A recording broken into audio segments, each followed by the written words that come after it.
All right, greetings and salutations, everyone. Welcome to the Crypto Truth, where I give you the truth as I see it. So, as I stated before, I'm going to be going to a little bit of a deep dive on some of these things. I want to, with Holochain, and I'm going to jump right into it.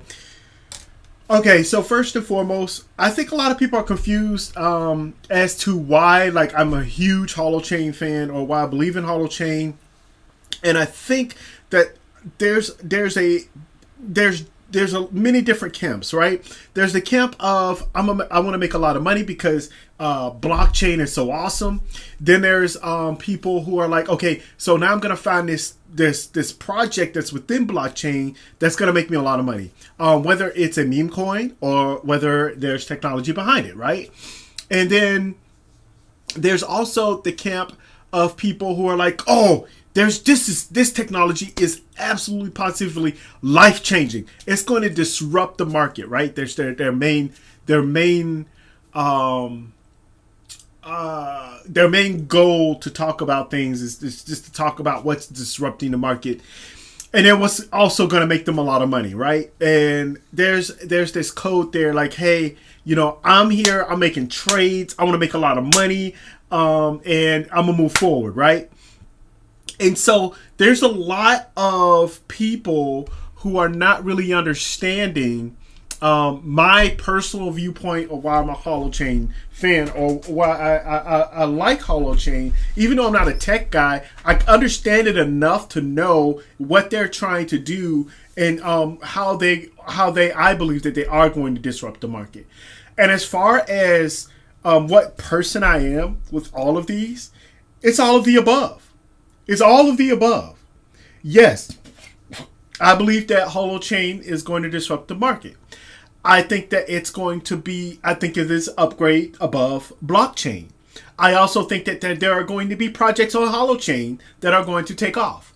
I also think that it's going to, being part of Holochain is going to make me money.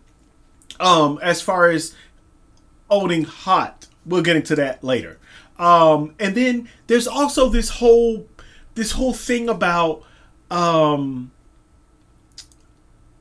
also do believe that it's going to disrupt the markets in which, it's going to change to how we operate within society. So this is a huge thing. Now, I just had someone, very recently, message me on YouTube, and I'm gonna read it to you guys because I'm responding at Palawiak I am so sorry. I butchered that damn name so bad. I'm so sorry. But he asked me, hey, please make a video about their no hype strategy and what do you think? Is it good or not?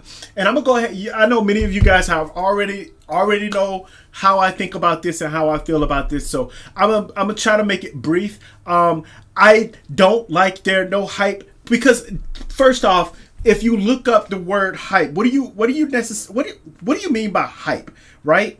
And so if Mary Camacho was talking about how on one interview, and we'll look at an interview, but it won't be that one for Mary Camacho. But she was saying that we're at the stage to where we're trying to get the word out. Well, how do you get the word out? You hype it up. I'm sorry, but you hype it up. That's how you get the word out. In sports, we have there are many different players for all different levels, but how do you make one person be seen? You have a hype. You have hype. The introductions are hype. Hey, the number one blah blah blah blah blah quarterback or whatever it is, you hype them up. Most passes in a high school or college or whatever it is, you hype them up. And so with for scouts, right? For when you're in the sports world, if you want to be scouted, right? What do they have? They have a hype video. They show all of their highlights and the things that they can do and say, "Hey, this is me." Right? And so I disagree with how Holochain sees the word hype. Now, I do think that the intentions behind what they're doing, as far as, okay, we don't want to hype a project that's not finished yet. I completely and totally agree with that. I've stated this in the past. However, I also agree that if you don't properly communicate exactly what you're trying to do, you're going to make some people confused. And right now, there's so much confusion about what Holochain is, because a lot of people still think Holochain runs on a blockchain.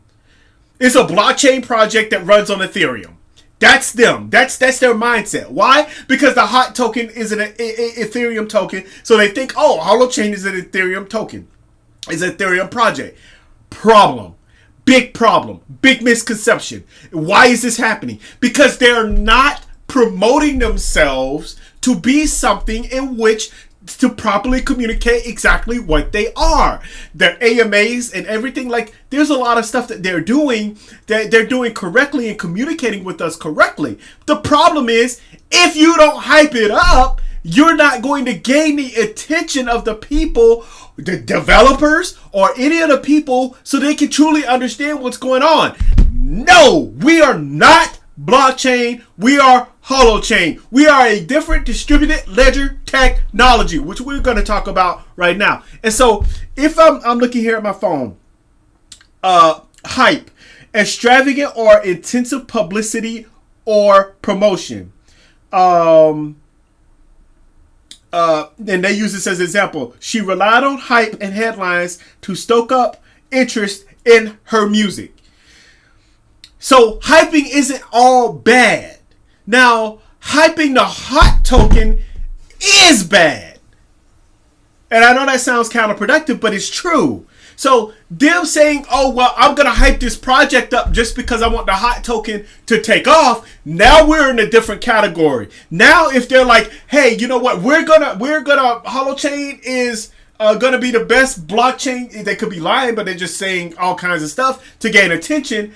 And then people are like, they struck their chins, and they're like, look at this project run on blockchain. It's the next best thing.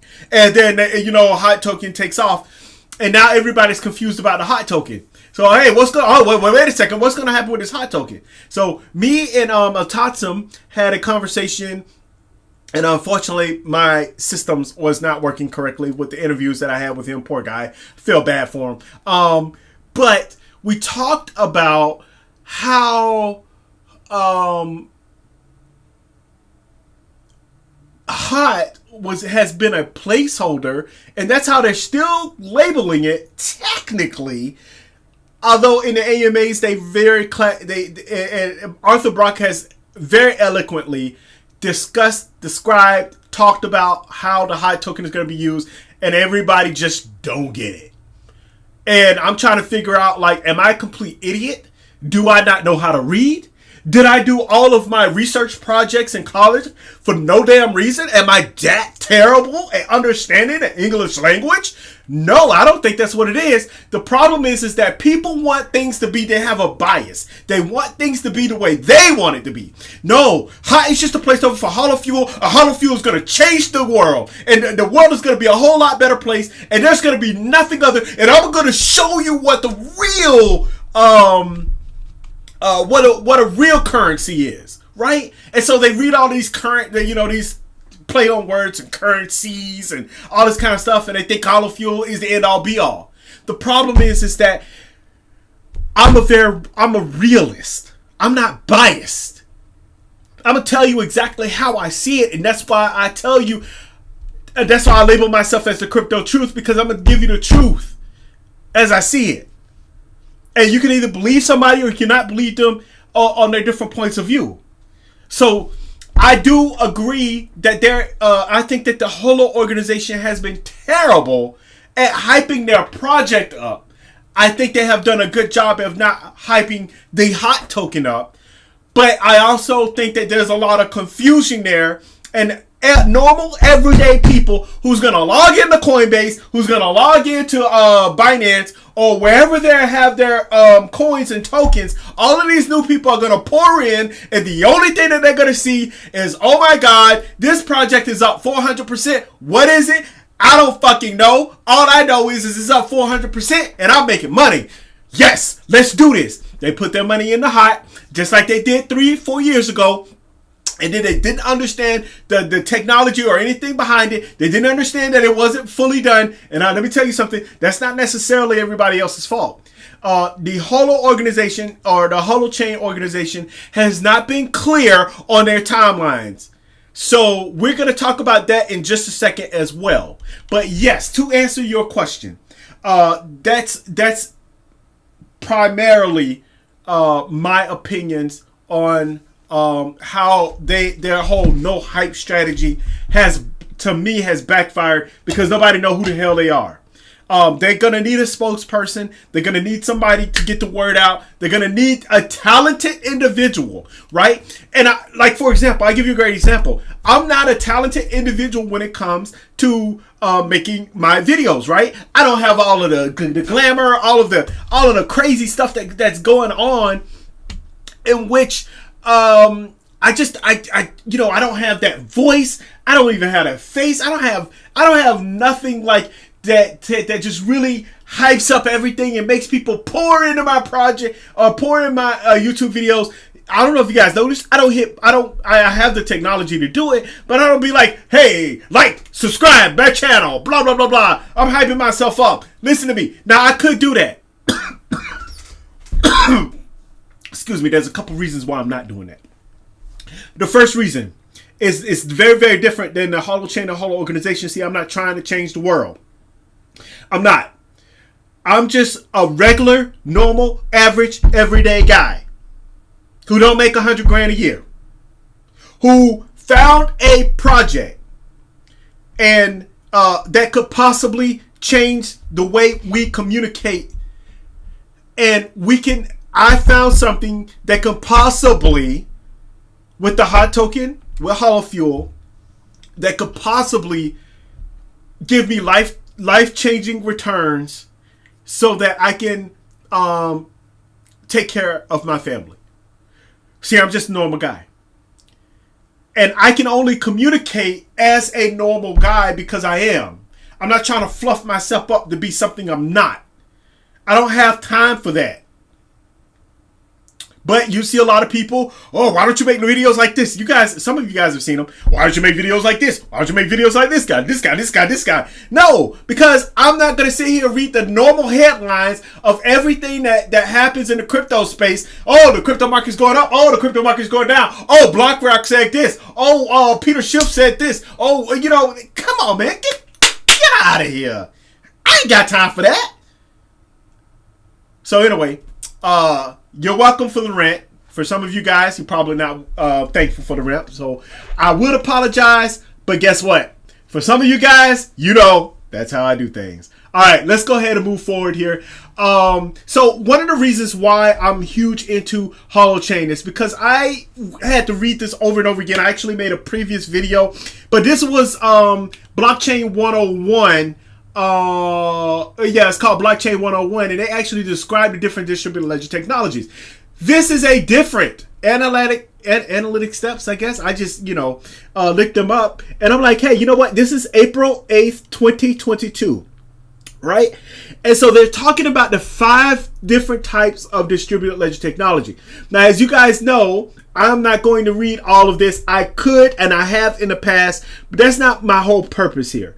My whole purpose is to really get you guys to understand that there are categories of distributed ledger technologies. Okay, distributed ledgers can be classified as private, permissionless, or any combination of the two. The 4 of them can be briefly described below. And we're going to go over these 4. I'm not going to talk about them. I'm just going to read them. 1. Public permission. Allow applications to be deployed in production or removed without requiring anyone to be notified, reveal their identity, or meet any application criteria. The network's nodes, which make up the network and run the applications, must be invited to join. Private permissionless. There is no decentralization in this type of Network, both the applications and the network nodes that run them must be invited to join the network and must meet certain requirements or provide proof of identity. Any parts can be eliminated anytime without warning. Public permissionless. This is most decentralized type of network without having to notify anyone, reveal their identity, or meet any application criteria requirements. Applications can be deployed in production or removed. In addition, the network's nodes can join and contribute freely and anonymously, usually in exchange for the network's native cryptocurrency. 4. Private permissionless. Requires that applications in production be invited to join the network and that they can be removed at any time without warning. The nodes that make up the network and run the applications can join and contribute freely and anonymously, usually in exchange for the network's native currency. So you guys have noticed this, is that it talks about native currency all the time. And Holochain does not have a native currency. We're going to explain that in just a second as well.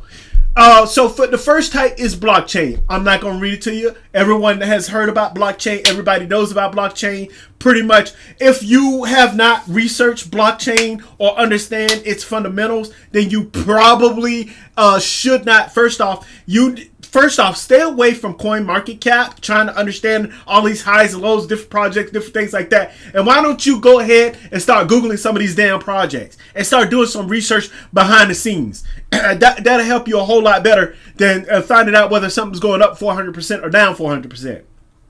All right. I love this because it says, hey, how does blockchain work? And it shows you the transaction and mining network and then the blocks and verification. And this is a pretty cool chart. I actually blockchain 101 has the similar images as well, to kind of sort of get everyone to understand how blockchain works. Okay. Yeah. The next, Hashgraph. Now, many of you guys know that there are only a couple of Hashgraph projects out there. Obviously, Hedera is one of them, right? And it's still that type of project is still mostly somewhat blockchain, right?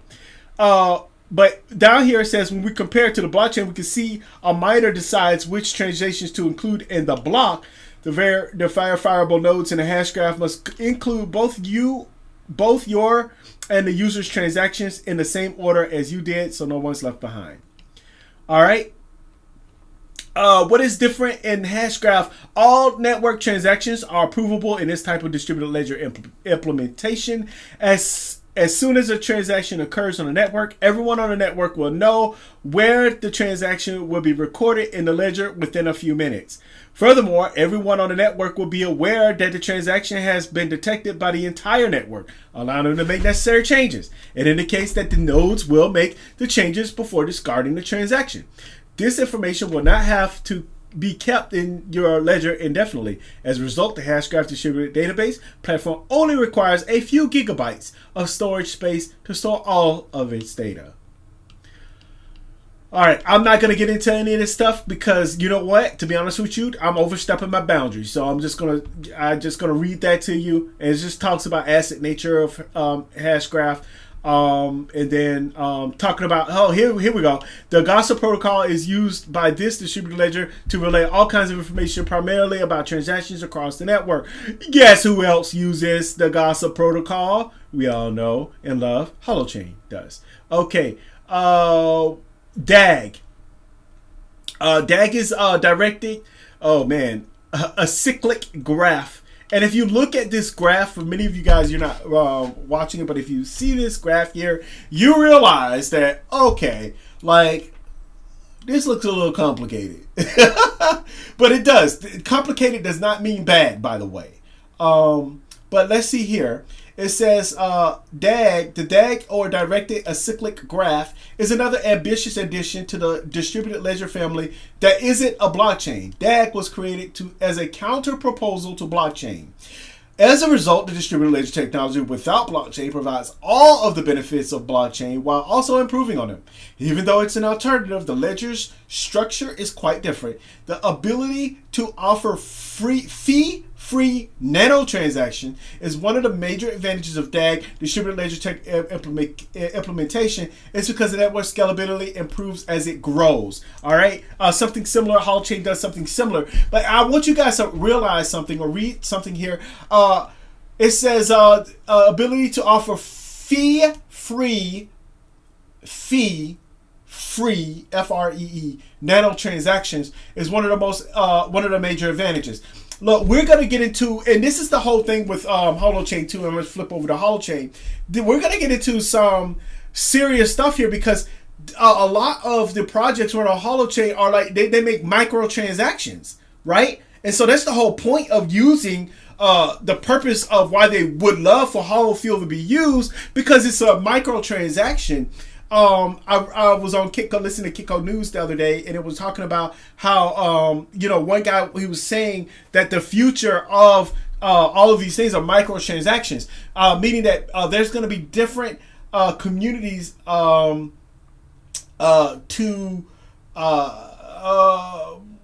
exchange their currency with microtransactions, right?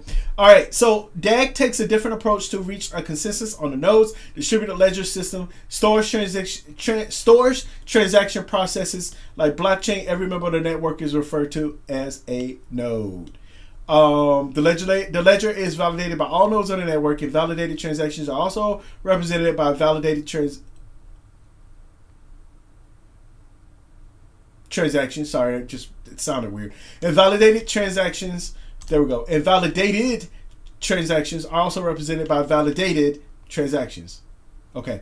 Any node can initiate transactions, but to validate them, they must first validate at least 2 previous transactions on the ledger. Yeah. So his or her transaction will be confirmed after he or she validates them. The more a person validates, the more his or her transactions on the distributed ledger database become valid transactions. As a result, transaction with a long branch, previously validated transactions will be given the great weight in the ledger.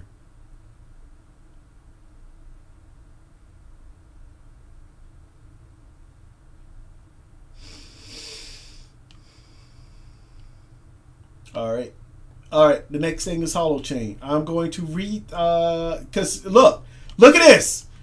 Look at this. Holochain doesn't even get a graph, by the way. Just letting you guys know this. For some of you guys who are driving, don't look. But look, it don't even get a graph. But there's plenty of information out there online. There's plenty of videos that I've shared with you guys that kind of explains how Holochain works. But let's get into Holochain. Holochain takes pride in presenting the next generation of digital ledger technology. The platform's most visible change is shift away from a data-centric to an agent-centric approach. Holochain DLT has virtually limitless scalability because it does not use a global consensus protocol. Wherein blockchain aims to decentralize networks transactions, Holochain aims to decentralize the interactions between individual nodes as well. Each node on the network runs its own chain, allowing them to operate independently while still being part of a larger networks that include thousands of other similar nodes. How this is different from other distributed ledgers? Traditional methods force all other nodes on the network to reach a global consensus and verify the entire network. That was what we read before. Holochain, on the other hand, alters this dynamic. The procedure follows the same pattern as its name. The name of the distributed ledger database comes from the hologram concept that underpins the architecture. If you want to make a 3D pattern in a hologram, you'll need to use specific light beams and interact with them in a certain way. Holochain has a similar concept. Individual modules are used to build the entire ledger system. So huge. Now, real quick, I'm gonna go over Tempo, which is also, there's no graph for that one. Tempo is the final addition among the new DLT variants, Radix. Tempo is a relatively new addition that combines the benefits of timestamping with other DLT features. Tempo's main advantage is that it can be used for both public and private modules without any modifications. Furthermore, you wouldn't require any notable hardware additions to create your decentralized applications, coins, or tokens. The distributed ledger database is based on three main principles: a cluster of network nodes, a distributed ledger, global ledger, and special algorithms for timestamping events on the ledger. I am not a fan of algorithms. I'm just not a fan of algorithms. I'm just not, because most of them they don't work. It's not like any other distributed ledger database currently available. Any node has the option of carrying a subset of the entire global ledger. Shards are a subset of the ledger, and each node carrying a shard will be assigned a unique ID for the subset of the ledger. As a result, nodes on the network are not required to carry the burden of the global ledger. This ensures that the network can handle more traffic, resulting in increased scalability. Now, have you guys ever heard of any project running on Tempo? Maybe that's something we need to. Maybe that's something you can Google to find out that. But anyway, yeah, you can clearly see that. For me personally, Holochain gives the best of all worlds. But the most important thing is that Holochain allows each node on the network to operate independently, while still being part of the larger networks. It includes thousands of other similar nodes. Okay, so that's one of the reasons why I really like Holochain, and I think that it's going to be the future of communication, which is reason why I'm a huge fan of Kazuna.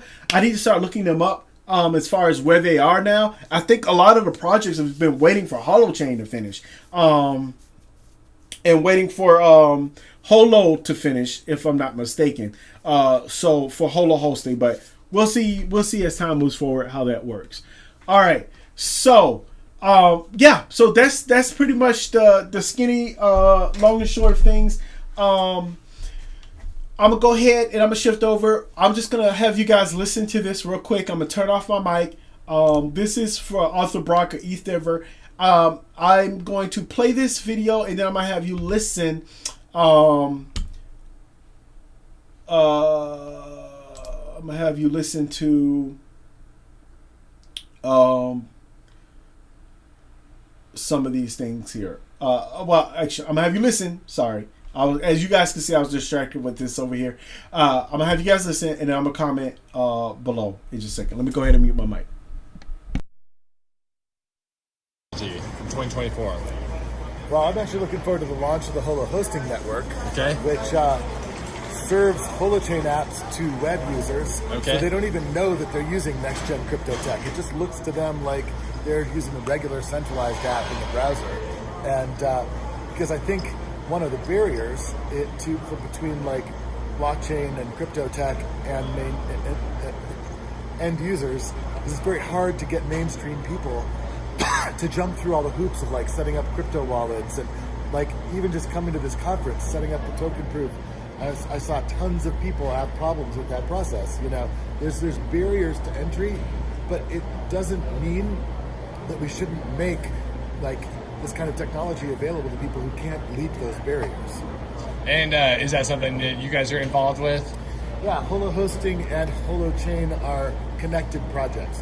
Holochain Foundation is a nonprofit that owns the for-profit Holo hosting company. Holochain, I mentioned, doesn't have a token or a currency.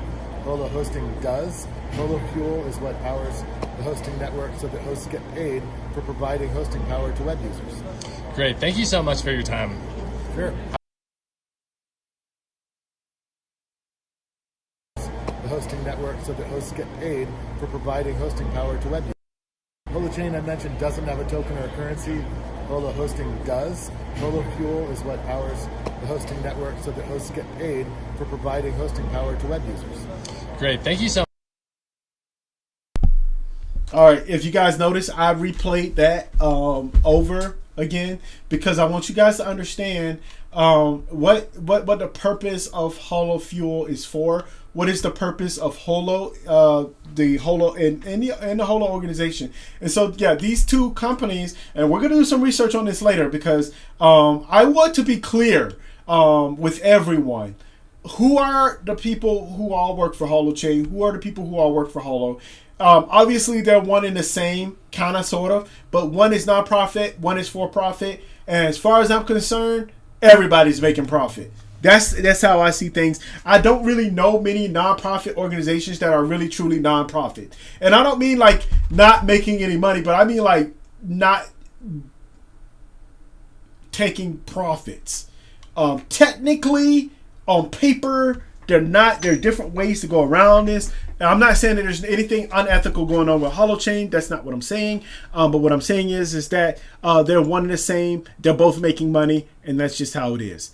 All right, but I will be doing some research on that. And if you guys noticed that he said that for 2024, he said the launch of Holo. So, you know, I think I stated this in my last video. Mayor Camacho said something about Q2. I think, you know, I told my girlfriend, I'm like, look, I don't think it's going to be Q2. Everything that they say is always like a year later or 5 years later. I don't know. But I'm being sarcastic. But, you know, when they say Q2, I'm looking at maybe September, October time frame of when they finish stuff. And that just is what it is. That's around the same time frame that everything really starts taking off after the halving. But we'll see. We'll see. So anyway, that's it. That's going to do it for this video, you guys. I know I've talked a lot. You guys know that's how I do things. We'll be having more videos, as I stated before, pretty soon. And we're going to talk about some of these things as far as who's working for the Holochain organization. But yes, I do think that going back to what I stated before, I do think they need a mouthpiece for somebody to really, truly, really help usher up some hype to understand that the project. And then, you know, when you hype something up, maybe you can make a difference. Maybe you can change the world, because now it's not, you're not forcing people, but you're explaining to them, hey, you know, there's a different method, a different alternative of doing things, but it's all in how you present that and how you communicate that, right? And I think that's the most important. But anyway, you guys, please, as I always say, do your own research, do your own research, do your own research. And last but not least, you guys, stay safe out there, okay? Bye, you guys.